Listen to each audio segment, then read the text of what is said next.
വിജിൻ വായന്തോട് വിവരങ്ങൾ നൽകും. വിജിൻ, അപ്രതീക്ഷിതമായിരുന്നു ഈ പ്രതിഷേധം. കാരണം വളരെ പെട്ടെന്ന് തന്നെ ഈ പ്രതിഷേധക്കാർക്ക് വീടിന് മുന്നിലേക്കൊക്കെ എത്തിപ്പെടാൻ സാധിച്ചു. പോലീസ് സന്നാഹമൊന്നും ഉണ്ടായിരുന്നില്ലേ?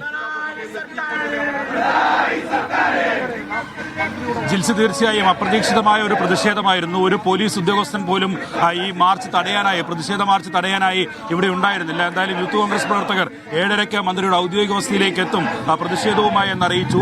7:30യോടുകൂടി തന്നെ യൂത്ത് കോൺഗ്രസ് പ്രവർത്തകർ പ്രകടനമായി, ഏകദേശം 25ഓളം വരുന്ന പ്രവർത്തകർ പ്രകടനമായി മന്ത്രിയുടെ ഔദ്യോഗിക വസതിയായ തൈക്കാട് ഹൗസിലേക്ക് എത്തുകയായിരുന്നു. 3 പോലീസ് ഉദ്യോഗസ്ഥർ മാത്രമാണ് ഔദ്യോഗിക വസതിക്കകത്ത് സെക്യൂരിറ്റി ജീവനക്കാരായി ഉണ്ടായിരുന്നത്.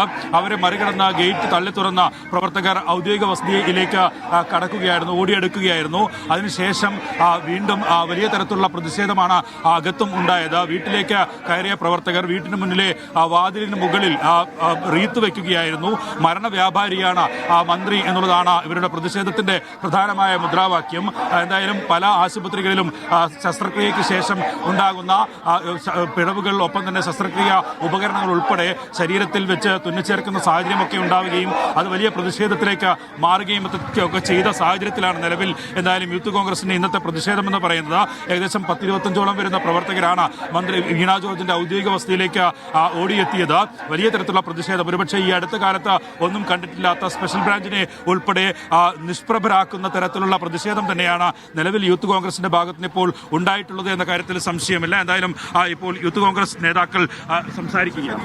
കുടുങ്ങുന്നത് ആദ്യമായിട്ടല്ലല്ലോ. നമുക്ക് നിരന്തരമായി ശസ്ത്രക്രിയയ്ക്ക് ശേഷം ഉപകരണങ്ങൾ കുടുങ്ങുന്നത് കേരളത്തിലെ വിചിത്ര സംഭവമായി മാറിക്കൊണ്ടിരിക്കുകയാണ്. അല്ലെങ്കിൽ വിചിത്രമെന്നല്ല, അതൊരു സ്ഥിരമായി നടക്കുന്ന സംഭവമായി മാറിക്കൊണ്ടിരിക്കുകയാണ്. എത്ര സംഭവങ്ങളായി തുടർച്ചയായിട്ട് വേണു ആത്മഹത്യ ചെയ്യുന്നു. അതുപോലെ തന്നെ കോഴിക്കോട് ഒരു പെൺകുട്ടി 5 വർഷത്തോളം കത്തിരി അകത്തിരുന്നു ദുരിതം അനുഭവിച്ചു. കഴിഞ്ഞ ദിവസം ആലപ്പുഴയിൽ, അതിനുശേഷം വിനോദിനി അടക്കമുള്ള ആ പാവപ്പെട്ട 9 വയസ്സുള്ള പെൺകുട്ടിയുടെ കൈ നഷ്ടപ്പെട്ടു. അതിനുശേഷം നമുക്കറിയാം ഗൈഡ് പേർ കൂടി, അങ്ങനെ നിരവധി ആളുകൾ. കഴിഞ്ഞ ദിവസം നെടുമങ്ങാട് ഹോസ്പിറ്റലിൽ ഒരു നവജാത ശിശു മരണപ്പെട്ടിരിക്കുകയാണ്. അതിനു മുന്നേ തന്നെ ഒരു പാവപ്പെട്ട സ്ത്രീയുടെ പ്രസവ ശസ്ത്രക്രിയയ്ക്ക് ശേഷം അവർ മലം വിസർജിക്കുന്നത് മൂത്രനാളിയിലൂടെയാണ്. ഇത്രയും ഗുരുതരമായിട്ടുള്ള ചികിത്സ പിഴവ് സംഭവിച്ചിട്ടും വലിയ കേമത്തം ചമഞ്ഞ് ഒരു ആരോഗ്യമന്ത്രി ഇവിടെ ഇരിക്കാൻ ഞങ്ങൾ സമ്മതിക്കില്ല.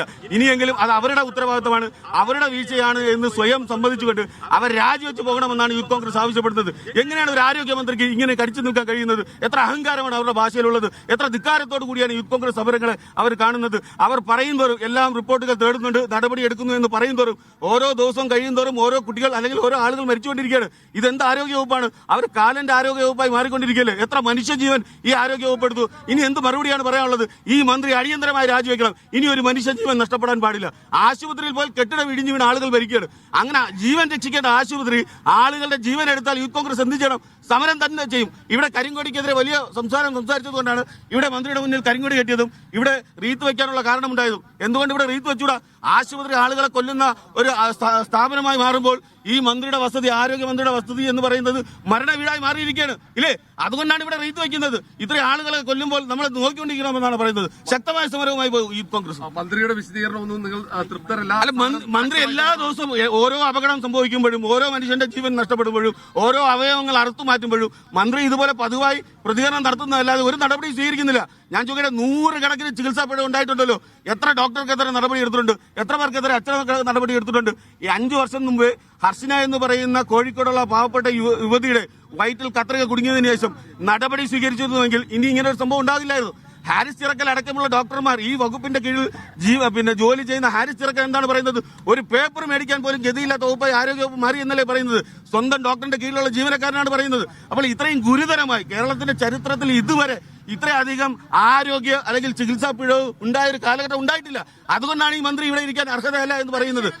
ശക്തമായ പ്രതിഷേധം തുടങ്ങും. നിങ്ങൾക്ക് മന്ത്രിയുടെ അഹങ്കാര പ്രസ്താവനയാണ് നിങ്ങൾക്ക് ആവശ്യമെങ്കിൽ നിങ്ങൾക്ക് എടുത്തോളൂ. യൂത്ത് കോൺഗ്രസിന്റെ സമരമാണ് ജനങ്ങൾ കാണാൻ ആഗ്രഹിക്കുന്നെങ്കിൽ ഇത് നിങ്ങൾ കണ്ടോളൂ എന്നാണ് പറയാനുള്ളത്. എന്തായാലും സമരം തുടരും, പ്രതിഷേധം ശക്തമായി തുടരും. മരണവ്യാപാരിയാണ് മന്ത്രി. മരണത്തിന്റെ കാലന്റെ വസതിയായി ആശുപത്രികൾ മാറുകയാണ്.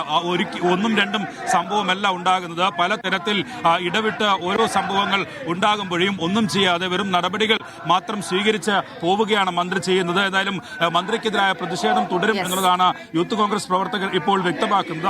ഔദ്യോഗിക വസതിയുടെ ഗേറ്റിന് മുന്നിലാണ് ഇപ്പോൾ യൂത്ത് കോൺഗ്രസിന്റെ കുത്തിയിരിപ്പ് സമരം പുരോഗമിച്ചുകൊണ്ടിരിക്കുന്നത്. ജിൽസി, ശരി, വിജിൻ വായനോടാണ് തിരുവനന്തപുരത്ത് നിന്ന് വിവരങ്ങൾ നൽകിയത്.